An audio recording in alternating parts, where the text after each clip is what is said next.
तो हमारे आपके बीच में पिछले क्लास में हम लोग कार्बन और इट्स यौगिक के बारे में पढ़ तय हो रहा था। और कार्बन इट्स कंपाउंड के बारे में हम लोग सीख चुके थे कि सीएनजी का क्या काम होता है, एथेनॉल क्या होता है, जनरली सीएनजी का जो मेथेन गैस है उसका क्या फंक्शन होता है। और इन सभी चीज़ों के बारे में हम लोग बहुत सारी चीज़ें कवर कर चुके थे।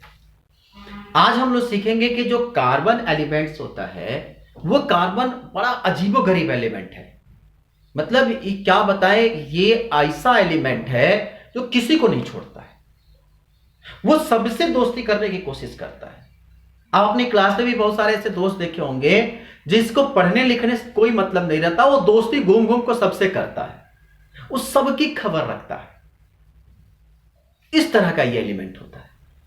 मतलब सीधे कहते हैं कि इसके पास टेंडेंसी ये होती है कि वो हर एलिमेंट्स के साथ फ्रेंडशिप करने की कोशिश करता है, वो चाहे एलिमेंट्स कोई भी हो। अब इसके पीछे बड़ा एक इंटरेस्टेड बात आती है कि पूछा कि एक लड़का हमसे पूछा, ये बतावा सॉरी ये बताइए सर जी कि आखिर ये कार्बन जो है ये सबसे क्यों मिलता है? आखिर इस कार्बनवा में ऐसा कौन सा चीज होता है जो सब कोनों से ससुरा जाके मिलता रहता है? मतलब वो छोटा एलिमेंट हो बड़ा एलिमेंट हो, इसकी सबसे अच्छी दोस्ती इस हाइड्रोजनवा से होता है। आखिर क्या रीजन है, क्यों ये सबसे मिलता रहता है? सबसे मजेदार बात आपको बताया, अपने घर वाले से किसी से नहीं मिलता है, अपने परिवार के किसी भी एलिमेंट से नहीं मिलता है। ये ऐसा एलिमेंट है जो सबसे जाके मिलता है, जितने भी का पास पास का एलिमेंट है वो सबसे जाकर बहुत दोस्ती कर लेता है, सबके साथ मिल जाता है। तभी तो बाद में चलकर कार्बनवा क्या करता है, आगे चलकर एक बड़ा सा केमिस्ट्री का निर्माण करता है। और आपको बताएं ये कार्बन इतना दुष्ट कैटेगरी का एलिमेंट है कि यह आगे चलकर एक ऐसे केमिस्ट्री का निर्माण करता है, हम लोग कहते हैं ऑर्गेनिक, यानी कि कार्बनिक रसायन। ये कार्बन और इस कंपाउंड के बारे में जहां स्टडी करते हैं वो एक अकेले ऑर्गेनिक केमिस्ट्री बना लेता है। और आपको सबसे इंटरेस्टेड बात बताएं, बच्चों को सबसे अधिक डिफिकल्टी होती है तो इसी केमिस्ट्री में होती है। ये कार्बन जो है ना बहुत घटिया एलिमेंट है। मतलब ये अकेले ऐसा ऐसा कॉम्प्लेक्स बनाता है, ऐसा ऐसा रिएक्शन देता है, इस पे कितने साइंटिस्ट अपना दाल बाटी बना के चले गए, कितने सारे साइंटिस्ट आए अपना रोटी सब्जी इस पर बनाए। रोटी सब्जी का मतलब ये नहीं होता है कार्बन पर रोटी सब्जी बना ली है, नहीं, ऐसा नहीं है। रोटी सब्जी का मतलब होता है कि कार्बन पर काम किए, एक्सपेरिमेंट किए, पैसा कमाए, खा पी के मैंने पैसा कमाए, पैसा आया तो रोटी सब्जी खाए, सो गए। ये इस तरह का एलिमेंट है। फिर बात आती है कि ये किस तरह से आप कह सकते हैं कि ये हर किसी के साथ इसकी रिएक्शन करने की टेंडेंसी होती है। अब आपको हम समझाते हैं। तुम क्लास 9th पढ़े होगे, 9th तो पास ही हो, वहां पर सिखाया गया होगा किसी भी एलिमेंट्स, जो भी एक एलिमेंट होता है वो हर एलिमेंट्स के पास अपनी टेंडेंसी होती है क्या करने के लिए, ऑक्टेट या डुप्लेट पूरा करने के लिए। ठीक है, उसके आउटर मोस्ट में जो इलेक्ट्रॉन होता है वो हर किसी के पास टेंडेंसी होती है, जो छोटे एलिमेंट है जैसे हाइड्रोजन, लिथियम, बेरिलियम, बोरान, इनके पास एक क्षमता हो चाहता है कि हमारे आउटर मोस्ट में 2 इलेक्ट्रॉन हो जाए, हीलियम की तरह। पढ़े हो ना, हेमा मालिनी ने अर्जुन रामपाल को 0 रन पर आउट कर दिया। नाम सुने हो? नहीं सुने हो, कोई बात नहीं। ऐसे साधारण तौर पर हेमा मालिनी ने अर्जुन रामपाल को आउट नहीं किया, लेकिन हम लोग याद करने के एक सिंपल बताते हैं। पीरियोडिक टेबल जब देखोगे ना, अभी जब अगला चैप्टर हम पढ़ाएंगे तो उसमें हम पीरियोडिक टेबल के बारे में पढ़ाएंगे, अगले चैप्टर में ही हमारे पास दिया गया है।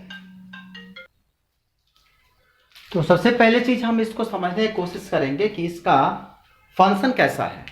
मान लो कि अगर हमारे पास कोई एलिमेंट दिया जाए, वो लास्ट ग्रुप का आप मेंबर देखे होंगे कि उसमें क्या होता है कि सबसे पीरियोडिक टेबल में आखिरी में जब देखोगे, जब हम अगला चैप्टर पढ़ाएंगे ना, तुमको पीरियोडिक टेबल लिखना भी सिखाएंगे हर किसी को निमोनिक के साथ, ठीक है। पर इसमें हम तुमको सिखाते हैं, उसमें एक टर्म है हेमा, हिंदी में लिखे नहीं अंग्रेजी में लिखे,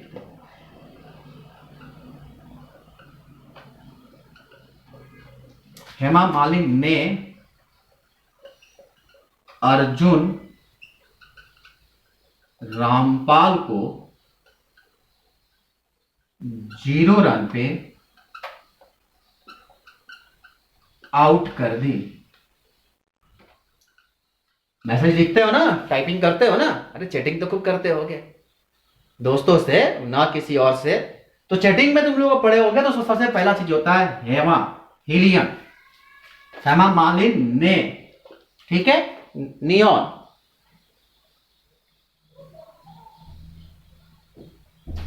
हेमा मालिनी ने अर्जुन रामपाल को,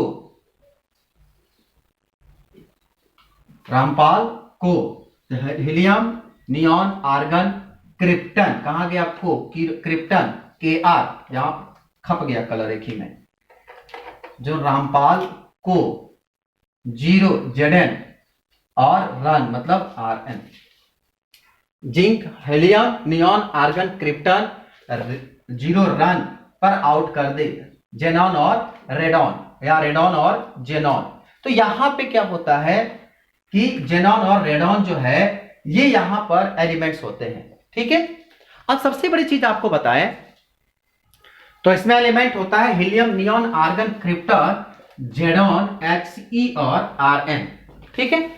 अब जब आपको बताएं, जब आप ये सबसे हर एलिमेंट इसके आखिरी मोस्ट में 2 होता है, 2 इलेक्ट्रॉन होता है, ठीक है, और इसके आखिरी मोस्ट में होता है 2 और 8, ठीक, इसके आखिरी में होता है 2, 8 और 8, इसमें होता है 2, 8, 18 और 8, और इसमें होता है 2, 8, 18, 18 और 8, और इसमें होता है 2, 8, 18, 18, 32 और 8। अब आप कहोगे कि ये पागल हो गए का गुरुजी कि ये कहां से 2, 8, 8, 18, 18 लिख रहे हैं, ये आता कहां से है? ये आप पढ़े होगे क्लास 9th में। अगर नहीं पढ़े होगे, उस क्लास को आप निकाल दे होगे कोरोना के लॉकडाउन में, तो आपको हम बताएं कि ये चीजें आपको वहां पर बड़े अच्छे तरीके से पढ़ाया गया होगा कि 2, 18, 18 कहां से आता है। नहीं आया होगा तो कोई बात नहीं, हम बताते हैं ना तुमको कैसे आता है। देखो, इसको तुम थोड़ा सा अपने कॉपी पर नोट कर लो कि जो हम बोल रहे हैं वो सही बोल रहे हैं कि गलत बोल रहे हैं, ठीक है। 2, 8, 18, 18 जो रूल है इसको याद लिख लो। अब ये तुमको हम बताते हैं कैसे होता है। अब इसको देखो, हम यहां से मिटा देते हैं। अब ये नहीं कहोगे ना कि गुरुजी चीटिंग कर रहे हैं। अब देखो क्या करना कि सबसे पहले यहां पर लिखना, देखो ये जो है एक ऑर्बिट होता है, मतलब ये एक न्यूक्लियस है। इस न्यूक्लियस पे जो होता है वह पाया जाता है यहां पर प्रोटॉन, ठीक, और इसके चारों तरफ ये इस तरह के ऑर्बिटल पाए जाते हैं। इस तरह के चारों तरफ क्या होते हैं? ऑर्बिटल होते हैं, ठीक है। आपको बताएं, ये जो ऑर्बिटल होते हैं ना, बड़े अजीब से ऑर्बिटल होते हैं। मतलब इसके अंदर पाया जाता है प्रोटॉन, और इसके चारों तरफ जो होते हैं वह इलेक्ट्रॉन पाया जाता है। इसमें प्रोटॉन के साथ साथ में एक न्यूट्रॉन भी होता है जो न्यूट्रल होता है। प्रोटॉन जो होता है वो पॉजिटिव चार्ज का होता है, इसके चारों तरफ इलेक्ट्रॉन पाए जाते हैं, रोटेट करते रहते हैं, ठीक है। अब आपको हम बताएं कि जो ये प्रोटॉन और इलेक्ट्रॉन पाए जाते हैं, इनके अंदर एक बड़ा खासियत होता है। क्या खासियत होता है कि ये जब बाउंडेशन, जब रोटेशन करना लगते हैं, रोटेशन जब इनकी शुरुआत होती है तो ये इसका सबसेल होता है, मतलब जिसमें ये घूमते हैं, ठीक है। अब इतना समझो, तुमको थोड़ा सा 9th क्लास की चीज आज बता रहे हैं क्योंकि इसमें हम लोगों को जो कंसेप्ट सीखना है। एक बड़ा सा बिल्डिंग, ठीक है, या तुम्हारा एक स्कूल है, जिस स्कूल में तुम पढ़ते हो, वह मान लो कि एक बड़ा सा एलिमेंट है, ठीक, मान लो। अब उसमें जो छोटे छोटे कक्ष, सब क्लास 1, 2, 3, 4, 5, 6, 7, 8, 9, 10, 11, 12 है ना, तो वो मान लो कि एक बड़ा सा एक स्कूल जो है वह एक, मान लो कि वह सेल है, मान लो कि एटम है, मतलब कि एक एलिमेंट है, ठीक। अब उसमें जो कमरे हैं वह उसका कहलाता है सेल। क्या कहलाता है? सेल, मतलब होता है कक्ष, ठीक। अब इस कक्ष का जो कमरा है, जो अलग अलग, जब मान लो कि ये स्कूल हो गया तुम्हारा, अब ये तुम्हारा क्लास हो गया। अब क्लास में भी सेक्शन बढ़ता है ना कि ये बॉयज, मतलब ये section A, section B, section C, section D बढ़ता है कि नहीं? तो जो तुम्हारा सेक्शन होता है क्लास का, कि सेक्शन ए है, सेक्शन बी है, या सेक्शन डी है, वह तुम्हारा जो है वह इसका सब सेल होता है, ठीक है, तो जैसे एटम को स्कूल मान लो, कक्ष को क्लास मान लो, और इसको सब सेक्शन को सेल मान लो। ठीक है, अब प्रत्येक सेक्शन में नंबर ऑफ स्टूडेंट होंगे, नंबर ऑफ स्टूडेंट्स होंगे ना, स्टूडेंटों की संख्या किसी में 30, 40, 50, 60, अरे कोनो कोनो टीचर स्कूल वाले तो सब 100 को एडमिशन ले लेते हैं, 150 ले लेते हैं। ठीक है, तो यहां पे जो सेल सब सेल, अब इसमें जो होता है वो होता है नंबर ऑफ इलेक्ट्रॉन। दोनों को ऐसे स्टडी करो। ठीक है, मान लो तुम्हारा कोई भी एक स्कूल है, तो उस तरह से मान लो कि हमारे पास एक स्कूल है जिसका नाम ए है, तो हमारे पास एक एलिमेंट है जिसका नाम भी ए है, छोटका ए है। ठीक है, अब इसमें जो है मान लो कि 5 क्लास है, तो यहां पर भी क्लास होता है, जिसको लोग कहते हैं के एल एम एन, इस तरह से आगे बढ़ता है, यानी 1 2 3 4 आगे बढ़ता है। ठीक है, प्रत्येक क्लास का सेक्शन होता है, जैसे मान लो कि क्लास 1 का एक सेक्शन है, 2 का 2 सेक्शन है, 3 का 3 सेक्शन है, 4 का 4 सेक्शन है, इस तरह से। ठीक है, उसी तरह से इसमें भी जो होता है वो सेक्शन होता है, जैसे में के है उसका एक सेक्शन एस है, एल है उसका एक सेक्शन एस और पी है, एम है उसका एक सेक्शन एस पी और डी है, इस तरह से एन है इसका सेक्शन एस पी डी और एफ है, उस तरह से सेक्शन बढ़ता है। ठीक है, अब ये नहीं कहोगे कि सर सब में एस कॉमन है, तो ये बताओ तुम्हारे भी स्कूल में सेक्शन जब बढ़ता है तो 9th, अगर मान लो तुम 10th में हो तो 10th ए 10th बी 10th सी होता है ना, ऐसा तो है नहीं कि 9th में होता है 9th ए बी सी और 10th में शुरू होता है डी ई एफ, तो ए तो सब में रहता है ना, तो ये सेक्शन पहला सब में कॉमन होगा। नहीं समझ में आई? ठीक है, अब देखो कहा कि प्रत्येक सेल में इलेक्ट्रॉन की संख्या फिक्स होता है, नंबर ऑफ स्टूडेंट की संख्या फिक्स है, मतलब कि नंबर ऑफ इलेक्ट्रॉन की संख्या फिक्स है, मतलब कि जैसे यहां पर एक इस क्लास में एक स्टूडेंटों की संख्या फिक्स होती है, उस तरह से यहां पर नंबर ऑफ सब सेल में इलेक्ट्रॉनों की संख्या फिक्स होती है। अब ये बताओ तुम्हारे स्कूल में अगर एक क्लास में 40 बच्चे हैं तो जरूरी है कि कल 40 वो पढ़ेंगे, एक गो रहेगा तो नहीं पढ़ेगा, 2 गो रहेगा तो नहीं पढ़ेगा, लेकिन कम से कम एक गो रहना चाहिए ना, अधिक से अधिक 40 रहेगा पर कम से कम एक तो रहना चाहिए कि नहीं रहना चाहिए, मतलब कि मिनिमम एक और मैक्सिमम कितना, 40 कह दो 50 कह दो, ये तुम्हारे ऊपर है ना। तो ये होता है कि S में जो यहां पर S है, क्या क्या मिला, S हुआ, P हुआ, D हुआ, F हुआ, G हुआ, H हुआ, आगे बढ़ता है। ठीक है, यहां में F तक लिखा है, तो S में कम से कम एक और अधिक से अधिक 2 इलेक्ट्रॉन होने चाहिए। कुछ बुझा तो जाता कि सब ऊपर से जाता। S में कम से कम एक इलेक्ट्रॉन, अधिक से अधिक 2 इलेक्ट्रॉन, P में कम से कम एक और अधिक से अधिक 6, D में कम से कम एक अधिक से अधिक 10 और F में कम से कम एक और अधिक से अधिक 14 इलेक्ट्रॉन होना चाहिए। ये फंडा है, कम से कम एक अधिक से अधिक 2। अब एक बच्चा हमसे पूछा, ये बतावा गुरुजी कि कैसे हम डिसाइड करेंगे कि ये S है कि P है कि D है कि F है, कैसे लिखेंगे? तो उसके लिए हम एक काम करते हैं, एक तरीका बताते हैं। देखो, इस तरीके को तुम घर पर कम से कम 5 बार प्रैक्टिस करना, हम दावे के साथ कर सकते हैं कि 9th 10th के लेवल तक तुम बिल्कुल सीख जाओगे, और वही फंडा तुम 11th क्लास में भी अपनाओगे, बिल्कुल सीख जाओगे। ठीक है, देखो यहां लिखना पहला घर 1s। ठीक है, देखो पहले घर में एक लोग हैं, ये क्या है 1 है 2 है 3 है 4 है, इस तरह से जाता है। ठीक है, 5 में भी जाता है। आगे देखो 1s, इसमें लिखो 2s 2p, 3s 3p 3d, 4s 4d, sorry 4p 4d और 4l। ठीक है, 5s 5p 5d, 6s 6p और 7s। हिम्मत करना, अरे गुरुजी तो घटा दिया, हम घटा इसलिए देखे तुम लोग का लेवल का काम नहीं है, जितना लेवल है उतना सीखो।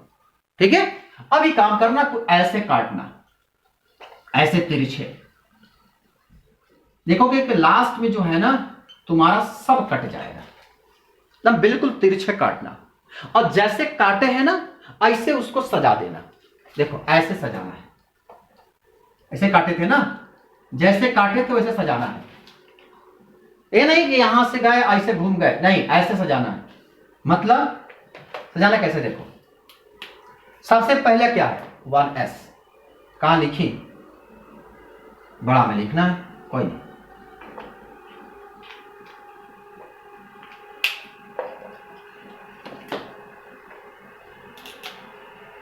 देखो सबसे पहले लिखना है किसको 1s, ठीक है। फिर उसके बाद 2s, देखो 2s के बाद ये नीचे नहीं, इसको लिखना है 2p, 3s, 3p, 4s, 3d, 4p, 5s, इसके बाद 4d, 5p, 6s, 4f, 5d, 6p, 7s। इसको तुम जैसे हमने सजाया है वैसे लिख लेना। कैसे सजाया है हम लोग? ऐसे बढ़ते हुए, ठीक है। इतना तो कर लोगे ना। अब जैसे तुम इतना कर लोगे, इसके बाद क्या करना है कि जैसे तुम इतना फाइनल करना, अब यहां से इलेक्ट्रॉनिक, इसी को हम लोग आगे चलकर इलेक्ट्रॉनिक विन्यास यानी कि इलेक्ट्रॉनिक कॉन्फ़िगरेशन के नाम से जानते हैं। कैसे बताते हैं, ठीक। इतना कर लोगे। अब तुमको ये रूल याद रखना है। मान लो कि हमारे पास एक एलिमेंट है कार्बन, ठीक है। अगर मान लो कि एक एलिमेंट है कार्बन, और कार्बन का एटॉमिक नंबर पता है ना, इतना तो याद रखना पड़ेगा 6। और जो एलिमेंट का एटॉमिक नंबर होता है, अगर उस पर कोई चार्ज नहीं तो वही उसके इलेक्ट्रॉन की संख्या होता है। तो 6 इलेक्ट्रॉन हो गए। अब देखो कैसे लिखना है। सबसे पहला 1 और s कितना लिखोगे? सबसे पहले जब मिलता जाएगा तो सबसे बेहतर मैक्सिमम इलेक्ट्रॉन कितना? 2। 1s के बाद 2s, कितने इलेक्ट्रॉन है? 6 है। सॉरी 2s है, s पर भी कितना? 2। s जहां जहां s दिखेगा वहां s, ठीक है। अब इसके बाद 2p, कितने इलेक्ट्रॉन हो गए? 2 और 2 4 हो गया। कितना इलेक्ट्रॉन चाहिए? 6, बच के कितना? 2। यहां पे भर दो। नहीं समझ में आया? p के पास कम से कम 1 होना चाहिए, अधिक से अधिक 6। तो 1 से लेकर 1 2 3 4 5 6 कोई भी रख सकते हो, और वो जरूरत पड़ने पर रखेंगे, ठीक। अब देखो ये पहला घर है, इसमें कितने इलेक्ट्रॉन है? 2। और ये दूसरा घर है, ये भी दूसरा है और ये दूसरा घर है। दूसरे घर में 2 मेंबर है, यानी कि क्लास नंबर 1 है और इस क्लास पे 2 में 2 सेक्शन है। दोनों सेक्शन को मिला कितने लोग हो गए? 4। तो कार्बन है, और कार्बन के ये जो, आप देखो ये जो दिख रहा है ना इलेक्ट्रॉन, ये बाहरी कक्ष में जो इलेक्ट्रॉन की संख्या है, ये आउटर मोस्ट में नंबर ऑफ इलेक्ट्रॉन होता है। आई बात समझ में? तो इसी को हम लोग यहां पर रिप्रेजेंट करते हैं। इसके आखिरी घर में कितने इलेक्ट्रॉन है? 4 इलेक्ट्रॉन। इसको अगर डॉट से रिप्रेजेंट करें तो इसे कहते हैं हम लोग डॉट निरूपण, और इसी को अगर हम क्रॉस से रिप्रेजेंट करें तो बोलते हैं हम लोग क्रॉस निरूपण, ठीक है। समझ में आया? तो ये डॉट निरूपण और क्रॉस निरूपण 2 शब्द आता है। अब तो इस तरह से कंसेप्ट को हम आगे की तरफ बोल्ड करते हैं और उसे हम आगे की तरफ बढ़ाते हैं। इस तरह से कोई भी एलिमेंट ले लो। अगर मान लो कि अपना ये नाइट्रोजन है जिसका एटॉमिक नंबर होता है 7 इलेक्ट्रॉन, तो 1s2 2s2, और बताओ 2p कितना लिखे भाई? 2 2 4 हो गया, 2 2 4 और कितना बच गया? यहां पर हो गया 3, 7 हो गया। तो आप आउटर मोस्ट में 2 और इसका आउटर मोस्ट में कितना? 5, ठीक है। अब देखो एक बात बताते हैं, हर एलिमेंट के आखिरी घर में 1 2 3 4 5 6 7 और 8 ये इलेक्ट्रॉनों की आउटर मोस्ट में संख्या होती है। 8 से ज्यादा किसी की नहीं होती है। जब आउटर मोस्ट काउंट करोगे ना तो 8 से ज्यादा किसी की नहीं होती है। भले वो यार 14 13 दिखेगा, पर लास्ट में जोड़ोगे तो नहीं होगा, लास्ट में घटेगा, ठीक है। देखो जो 1 होता है वो चाहता है अगर हम 8 बनाएं तो क्या करेगा? 7 से मिलेगा, 2 मिलेगा 6 से तो 8 बनेगा, 3 मिलेगा 5 से तो 8 बनेगा, और 4 जो है वो क्या करेगा? वो किसी के साथ भी मिलकर बनाएगा। ये 4 वाली कंडीशन इस कार्बन का है। इसलिए ये कार्बन जो होता है वो सब किसी से मिल जाता है। वो इनसे भी मिल जाएगा, इनसे भी मिल जाएगा, इनसे भी मिल लेगा, इनसे भी सबसे मिलने की टेंडेंसी रखता है। इसलिए कहते हैं ना ये हर किसी एलिमेंट से बाइंडिंग करने की कैपेबिलिटी रखता है। और इसका सबसे अच्छा दोस्त हाइड्रोजन होता है। टोकरी भर, खैंची भर का मिल जाता है उसको, उसके साथ ये बाइंडिंग कर लेता है, ठीक है। अब देखो, अभी अभी तुमने कहा था ना वो कि आउटर मोस्ट में जो लिखे थे 2 8 18 18 32 वाला, मान लो कि यहां पर हीलियम था, उसका एटॉमिक नंबर होता है 2, तो क्या लिखेंगे? 1s2, मतलब आउटर मोस्ट में 2 इलेक्ट्रॉन। हीलियम के बाद था नियॉन, एटॉमिक नंबर 10, कितना होता है? 1s2, आगे बढ़ो, 2s2, 2p कितना? 6, 2 2 4 6 10, देखो तो हो गया 10। तो 2 4 6 10 कैसे हुआ? 2 और 8। नियॉन के बाद आर्गन होता है 18। 1s2 2s2 2p6 3s2 3p6। मिला लो, देख रहे हो ना आगे बढ़ रहा है 3p और मैक्सिमम 6 मतलब 2 8 और 8। ये कैसे लिख रहे हैं समझ में आ रहा है ना? तीसरे घर में 2 और 6 8। इस तरह से आप आर्गन के बाद क्या था? हीलियम नियॉन आर्गन, इसके बाद था क्रिप्टन 36 होता है ना। क्या होगा इसका? मिलाओ 1s2 2s2 2p6 3s2 3p6 4s2 3d10 और 4p6। ठीक है, समझ में आया? अब क्या होगा कि जब आप इसको देखो यहां पर 2, इसके ऊपर 8, इसके ऊपर, अब देखो एक काम करो, अब इसको सजाओगे तो देखो तीसरे घर में यहां भी एक व्यक्ति है, इसको बुलाकर घर लेकर आओ। तो क्या लिखोगे? 1s2 2s2 2p6 3s2 3p6 और फिर कौन आ गया? 3d10 4s2 4p6। ये ऐसा सजाकर कब लिखते हैं? जब इसको इलेक्ट्रॉनिक दिखाना होता है, तब नहीं कि शुरू में ही लिख दिए। तो बताओ तो, इसके घर में 2 8, इसके घर में कितना? 18 और इसके घर में 8। देखो तो 2 8 18 8 आ गया कि नहीं? ठीक है। इसी तरह से क्रिप्टन के बाद क्या होता है? क्रिप्टन के बाद क्या था? जेनॉन था। ये होता है 54। इसको जब लिखोगे ना, इस पर सजाना, तो जब बिल्कुल सिमिलर आएगा, उसमें आएगा 2 8 18 18 8। तो इस तरह से आप किसी भी इलेक्ट्रॉन का इलेक्ट्रॉनिक कॉन्फ़िगरेशन लिखते हैं। अब आपको बताएं कि ये जो हर एलिमेंट जो होता है ना, वो चाहता है कि हमारे आउटर मोस्ट में क्या हो? 8 इलेक्ट्रॉन हो। क्यों? क्योंकि ये सारे एलिमेंट जो होते हैं वो नोबल गैस कहलाते हैं, इनर्ट गैस कहलाते हैं। इनको क्यों अक्रिय गैस कहते हैं? पता है क्यों कहते हैं? क्योंकि ये ऐसे एलिमेंट होते हैं ना कि जो किसी के साथ रिएक्शन नहीं करते। मतलब इनके इलेक्ट्रॉन भरा हुआ है, इनके घर में खजाना भरा हुआ है, खाने पीने की कोई जरूरत नहीं है, घर में सब काम करने वाले हैं, इनको कहीं मेहनत करने की कोई जरूरत नहीं है। इस तरह के ये एलिमेंट होते हैं। ठीक है। तो हर एलिमेंट चाहता है कि आप हम हीलियम की तरह, नियॉन की तरह, आर्गन की तरह, प्लेटन की तरह बन जाए। लेकिन सारे लोग के पास इतना तकदीर तो होता नहीं है कि सब कोई मुकेश अंबानी ही बन जाए, सबके पास इतना सारा पैसा हो, ऐसा तो होता नहीं है। तो इसीलिए ये कोशिश करते हैं कि उस तरह के बने, और फिर वो क्या करते हैं? मेहनत करते हैं। अब देखो, जो मेहनत करते हैं तो इसमें 2 बात आती है। अगर मान लो नाइट्रोजन है 7, 1s2 2s2 और 2p3, ठीक है। अब ये 5, इसके आउटर मोस्ट में 5 इलेक्ट्रॉन। अब जरा बताओ, इसके आउटर मोस्ट में 5 इलेक्ट्रॉन है और इसे करना है 8, तो क्या करेगा भाई? अपना 5 तो किसी को दे नहीं सकता है, ताकि ये 2 जो किसके तरह बन जाए? हीलियम की तरह। और अगर इसको 3 और मिल जाएगा तो किसके तरह बन जाएगा? ये नियॉन की तरह बन जाएगा, क्योंकि 5 3 8 तो 10, नियॉन का 10 होता है। तो क्या करेगा? या तो ये 5 दे तो हीलियम की तरह बने, या 3 ले तो नियॉन की तरह बने। तो क्या करेगा? ये 3 लेना पसंद करेगा, 5 देना क्यों पसंद करेगा? तो अब ये आउटर मोस्ट में इसके 5 इलेक्ट्रॉन है। तो किसी भी तत्व के या किसी भी एलिमेंट्स के the number of electron present in the outer most of the shell, ये इसके आउटर मोस्ट में इलेक्ट्रॉन पाया गया, इसे कहते हैं हम लोग वैलेंस इलेक्ट्रॉन। हिंदी बोलते हैं संयोजी इलेक्ट्रॉन। ठीक है, संयोजी इलेक्ट्रॉन। लेकिन जो नंबर ऑफ इलेक्ट्रॉन उसे चाहिए, जो अपने ऑक्टेंट को, मतलब अपने अष्टक को या द्विकोष्ठक को पूरा करने के, द्विकोष्ठक का मतलब क्या? यहां तक, ठीक है। तो जो नंबर ऑफ इलेक्ट्रॉन इसको चाहिए, the number of electron needed to complete their own octet और duplet, this number of electron is called valency of the electron. मतलब कि अगर इससे कितना चाहिए इलेक्ट्रॉन? 3 इलेक्ट्रॉन चाहिए। तो किसी भी तत्व को अपने अष्टक या डुप्लेट को पूरा करने के लिए जो इलेक्ट्रॉन की संख्या उसकी जरूरत होती है, वह इलेक्ट्रॉन उसकी संयोजकता कहलाती है। क्या कहलाती है? वैलेंसी कहलाती है। बड़ी इंटरेस्टेड बात है, 9th की सब चीजें है ये।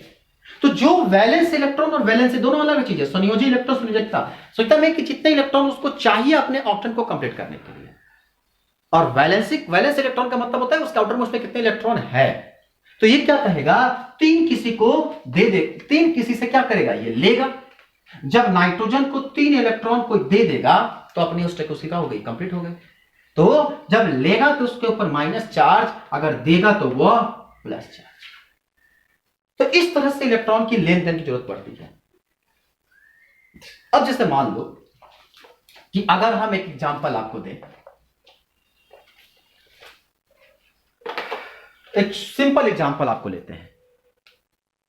मान लो कि अगर ये कार्बन है, इसके आउटर मोस्ट में जो है ये 6 है, 1s2 2s2 2p2, मतलब 2 और 4, यानी कि आउटर मोस्ट में कितने इलेक्ट्रॉन हो गए? 4 इलेक्ट्रॉन। अब ये क्या करेगा? या तो किसी से इलेक्ट्रॉन लेगा या किसी को इलेक्ट्रॉन देगा। ठीक है भैया, या तो ये 4 किसी से ले ले तो ये 8 बन जाए, या हमने 4 किसी को दे दे तो ये 2 बन जाए। 2 बनेगा तो हीलियम की तरह बन जाएगा, 4 मिल जाएगा तो वो किसकी तरह बन जाएगा? नियॉन की तरह।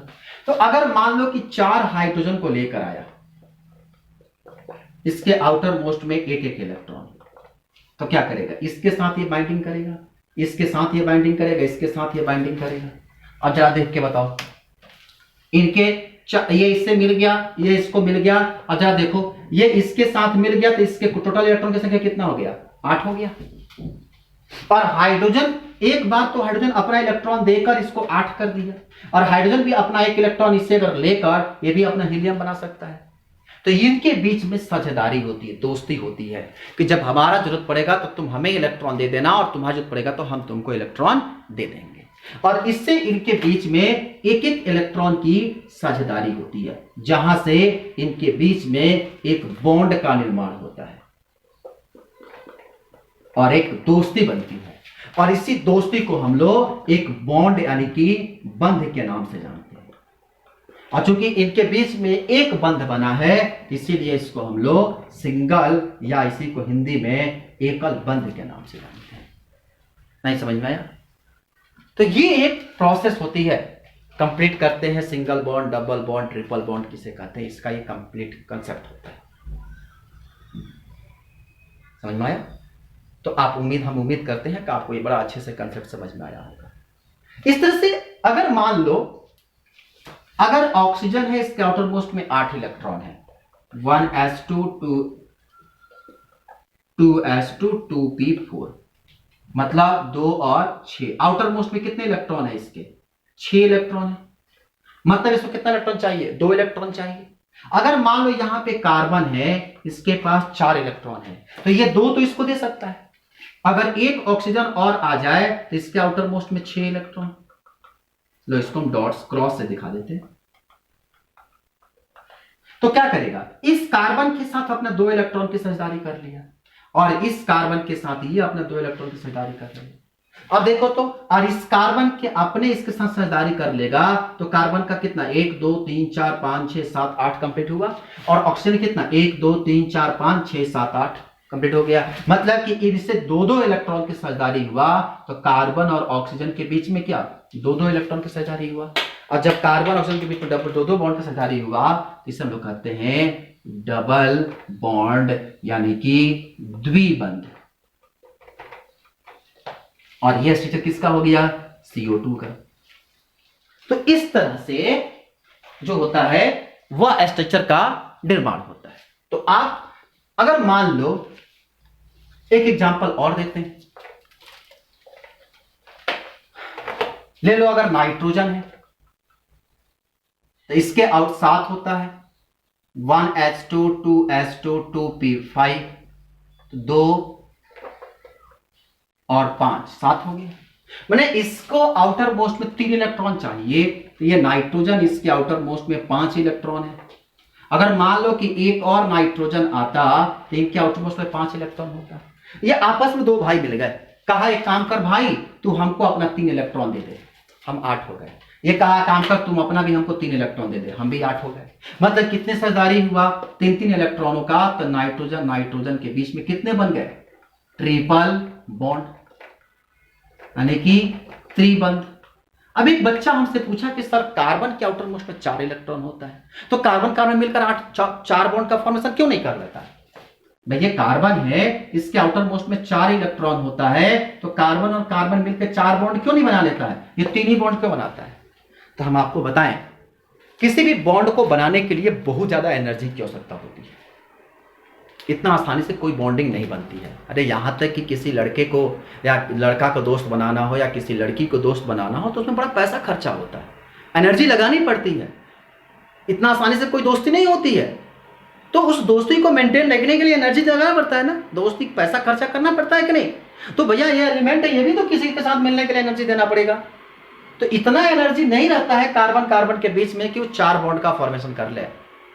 तो बॉन्डिंग थर्मोडायनेमिक यानी कि उसे कहते हैं हम लोग उष्मागतिकीय ऊर्जा उतना नहीं मिल पाती है, थर्मोडायनेमिक एनर्जी उतनी नहीं मिल पाती जिसके चलते वो 4 बॉन्ड का फॉर्मेशन कर सके। तो इस तरह से कार्बन जो होता है वो हर एलिमेंट के साथ हमेशा एक सहसंयोजी बंध का निर्माण करता है, मतलब कोवैलेंट बॉन्ड का फॉर्मेशन करता है। ठीक है, चलिए इतना हम आपको सिखा दिए। अब अगले क्लास में हम आपको पढ़ाएंगे कार्बन के अपरूप के बारे में, फिर उसके अलग अलग कॉम्प्लेक्स के बारे में। ठीक है, हमें उम्मीद है कि आपको बहुत अच्छा लगा होगा। अगर जो भी चीजें आपको नहीं समझ में आई होगी तो आप हमें कमेंट बॉक्स में जरूर बताइएगा, और अच्छा लगा होगा तो भी बताइएगा कि हाँ हमें कुछ अच्छा लगा, कुछ नया चीज सीखने को मिला। ओके, चलिए, थैंक यू सो मच।